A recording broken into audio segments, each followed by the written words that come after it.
Assalomu alaykum hurmatli o'quvchilar. Ismim Eldor Akramov va sizlar bilan 51-darsimizni boshlaymiz. Demak, mavzu kasrni butun songa bo'lish. Xo'p, kasrni butun songa qanday bo'lamiz? Bu demak, bundan oldingi mavzulardan biroz farq qiladi.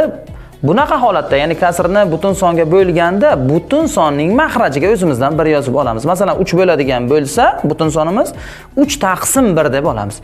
Yoki 2 bo'ladigan bo'lsa, 2 taqsim 1 deb olamiz. Natijada, xo'p, kasrni butun songa bo'lyapmiz, lekin butun sonimiz ham kasr ko'rinishiga keldi. Deylik 3 taqsim 1 bo'ldi. Ana endi kasrimizning demak aynan o'zini yozib olamiz va ko'paytirish qilib, boyagi butun sonimizni, ya'ni 3 taqsim 1 ni 1 taqsim 3 ga aylantirib olamiz. Teskari o'girib olamiz. Natijada demak bu kasrni kasrga ko'paytirishga aylanib qoldi va ana endi suratni o'zaro ko'paytirib va mahrajlarni ham o'zaro ko'paytirib olamiz. Bu darsimizning nazariy qismi edi. Ana endi amaliy qismga o'tamiz. Qani ketdik. Xo'p, davom etamiz o'quvchilar. Ana endi amaliy qismga o'tamiz. Demak, mavzu kasrni butun songa bo'lish. Xo'p, bizga quyidagicha misol berilgan bo'lsin. 2 taqsim 5 bo'lingan 3. Xo'p, birinchi navbatda eslatib o'taman o'quvchilar, bundan oldingi mavzuda butun sonni kasrga bo'lgan edi. Hozir esa kasrni butun songa bo'lyapmiz. Mana ko'rib turganingizdek, birinchi kasr kelyapti, 2 taqsim 5 kasr son, 3 esa butun son, kasrni butun songa bo'lyapmiz. Demak, shuni ko'rib o'tamiz. Xo'p, buni bajarish uchun birinchi navbatda eslab olamiz, kasrni birinchisi o'zi yozilardi. Demak, birinchi sonimiz o'zi yoziladi, ya'ni 2 taqsim 5 ni aynan o'zi. Va bunaqa holatda butun sonimizni agar bo'lishdan keyin kelayotgan bo'lsa, mahrajiga 1 yozib olamiz o'zimizdan. Ya'ni 3 edi, biz 3 taqsim 1 deb olamiz. Demak, butun sonimizni mahrajiga 1 yozib olamiz agar bo'lishdan keyin kelayotgan bo'lsa. Natijada misolimiz quyidagicha ko'rinishga keldi. Demak, 2 taqsim 5 bo'lingan 3 taqsim 1. Biz qilgan ish bitta. U ham bo'lsa 3 ni mahrajiga 1 yozib olish bo'ldi. Boshqa hech narsani o'zgartirganimiz yo'q. Ana endi bu kasrni kasrga bo'lish bo'lib qoldi. Ya'ni ikkinchi butun sonimiz ham kasr ko'rinishiga keldi.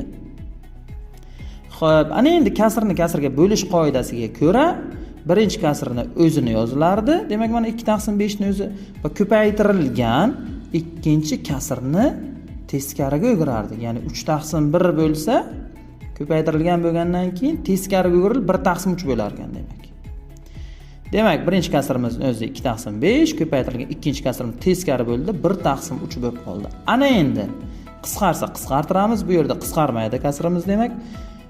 Bo'lmasa demak suratga ko'paytiriladi. 2 ni 1 ga ko'paytiraman, 2 ni o'zi va 5 ni 3 ga ko'paytiraman, 15 demak. Natijada 2 taqsim 15 degan natijaga ega bo'ldik. Xo'p. Ana endi navbatdagi misolni ko'rib o'tamiz o'quvchilar. Xo'p, mana bunda ham ko'rib turganingizdek, kasrni butun songa bo'lish berilgan. Demak, 3 taqsim 8 bu kasr bo'lingan 2. Bu esa butun son. Kasrni butun songa bo'lyapmiz. Buning uchun ham birinchi navbatda bitta o'zgartirish kiritib olamiz, ya'ni butun sonni mahrajiga 1 yozib olamiz o'zimizdan. Boshqa hech qanaqa o'zgarish bo'lmaydi. Demak, birinchi 3 taqsim 8 ni aynan o'zini yozamiz. Bo'lishning ham aynan o'zini yozamiz, ya'ni bo'lish. Faqatgina qiladigan ishimiz mahrajiga 1 yozib olish. Butun sonni mahrajiga 1 yozib olamiz. Ya'ni 2 edi, biz 2 taqsim 1 ko'rinishda yozib oldik. Natijada kasrni kasrga bo'lish bo'lib qoldi bu. Kasrni kasrga bo'lishda esa ikkinchi kasrni o'girar edik. Birinchi kasrni aynan o'zini yozamiz, ya'ni 3 taqsim 8 ni o'zi ko'paytirilgan, ikkinchi kasr esa teskariga o'giriladi. Ya'ni 2 taqsim 1 edi, biz 1 taqsim 2 qilib yozib olamiz. Xo'p, ana endi suratga ko'paytiramiz, ya'ni 3 bilan 1 ni ko'paytiramiz. Mana 3 ga teng suratga yozdik. Mahrajni mahrajiga ko'paytiramiz, ya'ni 8 ni 2 ga ko'paytiramiz, 16. Mana mahrajiga yozdik. Xo'p, tushunarli bo'layotgan bo'lsa, o'quvchilar, davom etamiz. Navbatdagi misol. Xo'p. Demak, bizga yana kasrni butun songa bo'lish berilgan mana. 4 taqsim 5 kasr son, 5 esa butun son. Kasr sonni butun songa bo'lyapmiz demak. Buning uchun ham birinchi kasrimizni o'zini yozib olamiz, ya'ni 4 taqsim 7 ni o'zi bo'lingan va butun sonimizni, ya'ni 5 ni mahrajga 1 yozib olamiz. Ya'ni 5 edi, biz 5 taqsim 1 ko'rinishda yozib oldik. Natijada kasrni kasrga bo'lishga aylandi. Bu ham kasr, bunisi ham kasr ko'rinishiga keldi. Va birinchi kasrni o'zini yozib olamiz yana. Birinchi kasr o'zgarmasi edi. 4 taqsim 7 ni o'zi bo'lish endi ko'paytirishiga o'zgaradi. Ko'paytirilgan. Ikkinchi kasrimiz esa teskariga o'giriladi. Ya'ni 5 taqsim 1 bo'lsa, biz 1 taqsim 5 deb yozib olamiz. Xo'p, ana endi suratni 4 ni demak 1 ga ko'paytiramiz, suratni suratga ko'paytiramiz. 4 bo'ldi. Mahrajni mahrajga ko'paytiramiz. Ya'ni 7 ni 5 ga ko'paytiramiz. 35 bo'ldi mana. Xo'p, javob esa 4 taqsim 35. Ana endi esa navbatdagi misol. Xo'p. Demak, mana bu yerda yuqoridagilardan farqli ravishda birinchi sonimiz aralash son kelgan. Ya'ni 1/2 taqsim 5 ni bo'lish kerak 4 ga. Demak, 1/2 taqsim 5 imiz bu aralash son, 4 esa butun son. Aralash sonni butun songa bo'lyapmiz.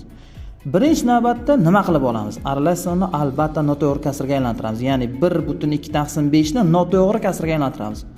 Xo'p, buning uchun nima qilardik? 1 ni 5 ga ko'paytiramiz. 5 va 2 ni qo'shamiz. 7.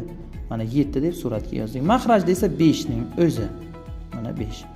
Xo'p, aralash sonimiz noto'g'ri kasrga aylantirildi. Mana 7 taqsim 5 bo'lib qoldi. Xo'p, ana endi esa 7 taqsim 5 bo'lishni ham o'zi yoziladi va butun sonni, ya'ni 4 ni kasr ko'rinishda yozamiz. Ya'ni mahrajga 1 yozib olamiz. 4 ni mahrajga 1 yozamiz. 4 taqsim 1 hosil bo'ldi bu. Va ko'rib turibsizki, kasrni kasrga bo'lishga aylandi bu. Birinchisi ham kasr, ikkinchisi ham kasr ko'rinishiga keldi. Xo'p. Ana endi 7 taqsim 5 ni, ya'ni birinchi kasrni aynan o'zini yozib olamiz. 7 taqsim 5 bo'lish ko'paytirishga aylanadi va 4 taqsim 1 ni teskariga o'giramiz, ya'ni 1 taqsim 4 deb yozib olamiz. Xo'p, ana endi buni suratiga ko'paytiramiz, ya'ni 7 bilan 1 ni ko'paytiramiz. 7 va mahrajni mahrajga ko'paytiramiz. 5 ni 4 ga ko'paytirsak, demak 20. Natijada 7 taqsim 20 hosil bo'ldi. Xo'p, o'quvchilar, bu darsimizning oxiri edi.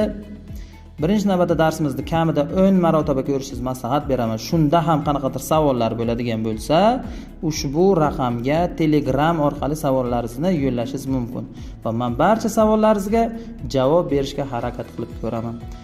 Siz bilan Buxoro matematika maktabi va Eldor Akramov bo'ldi. Keyingi darslarda ko'rishamiz.